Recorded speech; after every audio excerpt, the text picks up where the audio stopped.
পেয়ারা খাওয়া কাদের জন্য ক্ষতিকর? ক্ষুদিরাম বসুর কত সালে ফাঁসি হয়? একটি বাচ্চা জন্মানোর পর তার শরীরে কয়টি হাড় থাকে? ইরানের মোট জনসংখ্যা কত কোটি?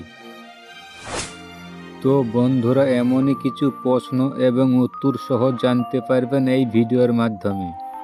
আপনারা ভিডিওটি স্কিপ না করে শুরু থেকে শেষ পর্যন্ত দেখুন এবং মেন ভিডিওয় যাওয়ার পূর্বে আপনাদের কাছে আমার ছোট্ট একটা রিকোয়েস্ট, আপনারা ভিডিওতে একটি লাইক দিয়ে চ্যানেলটা সাবস্ক্রাইব করে পাশের বেল আইকনটি অন করে রাখুন। তাই চলো ভিডিওটি শুরু করা যাক। তো আজকের প্রথম প্রশ্ন, আপনি জানেন কি বিষাক্ত প্রাণীর নাম কি? বাঘ, বিড়াল, সাপ নাকি বিচ্ছু?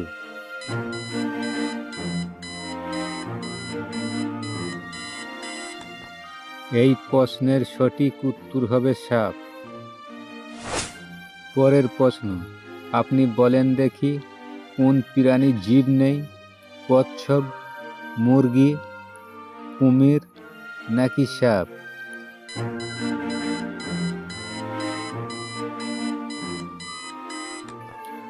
এই প্রশ্নের সঠিক উত্তর হবে কুমির। কুমিরে জীব নেই। পরের প্রশ্ন, বলেন দেখি বিশ্বে কয় প্রজাতির হাতি দেখা যায়? 1 প্রজাতির, 2 প্রজাতির, 3 প্রজাতির নাকি 4 প্রজাতির?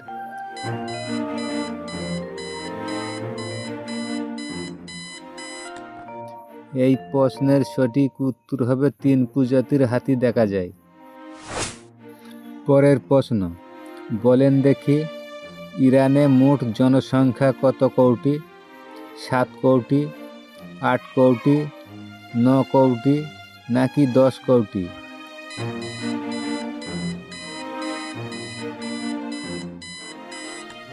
এই প্রশ্নের সঠিক উত্তর হবে ইরানের 9 কোটি জনসংখ্যা।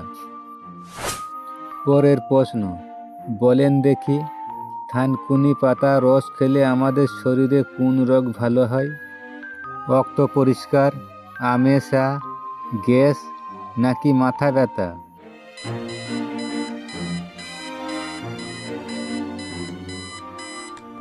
এই প্রশ্নের সঠিক উত্তর হবে এই 3 রোগের হাত থেকে মুক্তি পাওয়া যায়।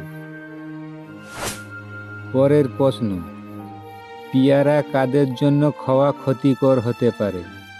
আমাশা, ডায়রিয়া, কিডনি পাথর নাকি গ্যাস্ট্রিক?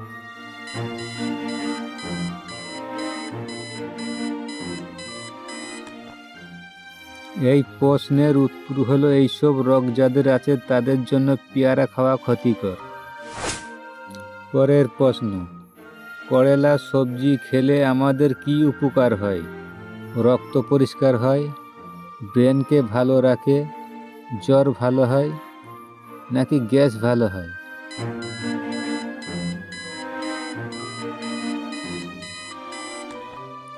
এই প্রশ্নের সঠিক উত্তর হবে রক্ত পরিষ্কার হয়। পরের প্রশ্ন, নবাবের যুদ্ধ পলাশীতে কত সালে হয়েছিল? 1755, 1756, 1757 নাকি 1758?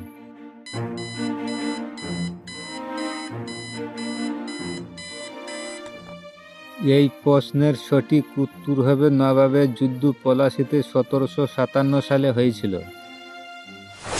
পরের প্রশ্ন, বলেন দেখি একটা বাচ্চা জন্মানোর পর তার শরীরের মধ্যে কয়টি হাড় থাকে? 200টি, 250টি, 300টি নাকি 350টি?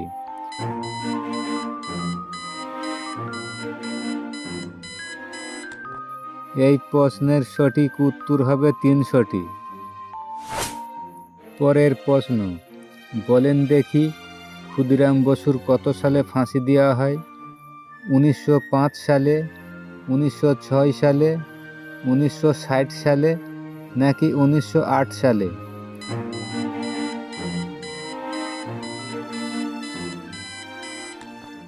এই প্রশ্নের সঠিক উত্তর হবে 1908 সালে। তো বন্ধুরা, আজকের ভিডিও এই পর্যন্তই। আপনারা ভালো থাকুন, সুস্থ থাকুন, ধন্যবাদ।